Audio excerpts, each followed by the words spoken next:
کہ ہمیں ان چیزوں سے بچنا ہے، اپنی ان بری عادتوں کو چھوڑنا ہے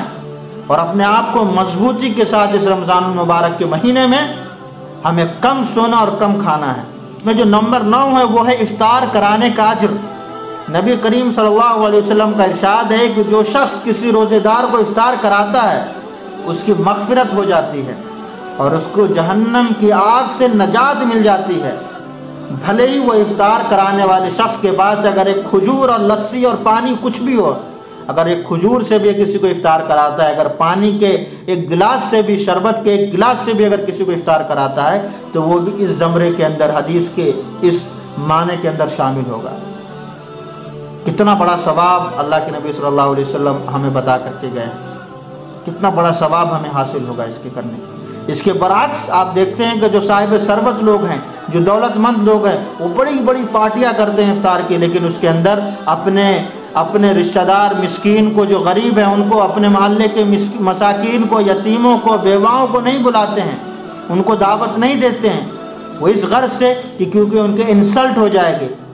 ارے خدا را، اللہ کے یہاں آپ کو جا کر کے منہ دکھانا ہے، اپنی شکل دکھانی ہے، آپ کو ان باتوں کا، ان چیزوں کا حساب دینا ہے، لہٰذا ان چیزوں سے بچیے۔ بڑی بڑی پارٹی کیجئے، کوئی حرج نہیں، بڑے دعوت دیجئے، لیکن دولت مند لوگوں کے ساتھ ساتھ آپ کے علاقے کی، آپ کے جو رشتہ دار، آپ کے جو پڑوسی، آپ کے مدرسے کے جو بچے اور آپ کے جو یہاں کے جو ائمہ، ان کی بھی دعوت کیجئے، تاکہ کہیں نہ کہیں آپ کا جو عمل ہے وہ کسی خیر میں شمار ہو۔ ورنہ صرف اگر آپ نے صاحب ثروت لوگوں کی دعوت کرتے ہیں اور صرف صاحب ثروت لوگ ہی اس سے فائدہ اٹھاتے ہیں تو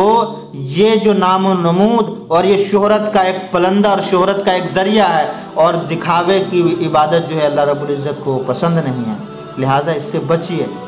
یہ نہ ہو کہ آپ کی عبادت کل قیامت کے دن آپ کے منہ پر دے ماری جائے، آپ کا یہ افطار، آپ کی افطار پارٹی آپ کے منہ پر دے ماری جائے کہ یہ عبادت اور یہ افطار پارٹی تم نے میرے ان غریب، ان یتیم، ان مساکین، ان بیواؤں کی خبر گیری نہ کر کے صرف تم نے صاحب ثروت اور دولت مند لوگوں کی دعوت کی، حالانکہ ان کو اس چیز کی ضرورت نہیں ہے، ان کے پاس خود اللہ رب العزت نے بہت زیادہ دولت و ثروت سے نوازا ہے، لیکن آپ نے جن کو ضرورت تھی ان کو چھوڑ کر اور اپنے نام و نمود کے لیے صرف ان حضرات کو دعوت دی تاکہ آپ کی شان و شوکت کے اندر مزید اضافہ ہو سکے۔ اس لیے کل قیامت کے دن وہ عبادت جو ہے اس کے منہ پر دے ماری جائے گی اور اس کا کوئی ثواب نہیں ملے گا۔ اس کے بعد جو نمبر 10 پر جس کو میں نے رکھا ہے وہ ہے شب قدر۔ رمضان المبارک کے آخری عشرے کی طاق راتوں میں 21، 23، 25، 27 اور 29 ایک ایسی رات پوشیدہ ہے جو 1000 رات سے افضل ہے۔ اللہ پاک کا ارشاد ہے قرآن کریم میں، اِنَّا أَنزَلْنَاهُ فِي لَيْلَةِ الْقَدْرِ وَمَا أَدْرَاكَ مَا لَيْلَةُ الْقَدْرِ لَيْلَةُ الْقَدْرِ خَيْرٌ مِّنَ أَلْفِ الشَّهْرِ کہ لیلۃ القدر کی رات وہ رات ہے جو 1000 راتوں سے بہتر ہے اور 1000 راتوں سے افضل ہے۔ اس رات میں قرآن کریم کا نزول ہوا، اور قرآن کریم کا نزول اور قرآن کریم امت مسلمہ ہی نہیں پورے عالم کے لیے ایک ایسی نایاب اور ایک ایسی عمدہ لا اور ایک ایسی عمدہ کتاب ہے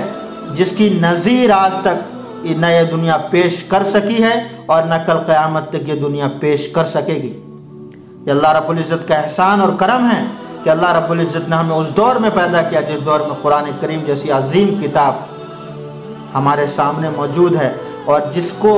مشعل راہ بنا کر کے ہم اپنی زندگی کی جو منزل کو وہ طے کر رہے ہیں۔ اس رات میں اللہ رب العزت حضرت روح الامین حضرت جبرائیل علیہ السلام اور فرشتوں کو انسان کی تقدیر کے فیصلے لے کر بھیجتا ہے، اور اللہ رب العزت نے ان تقدیر کو پوشیدہ رکھا۔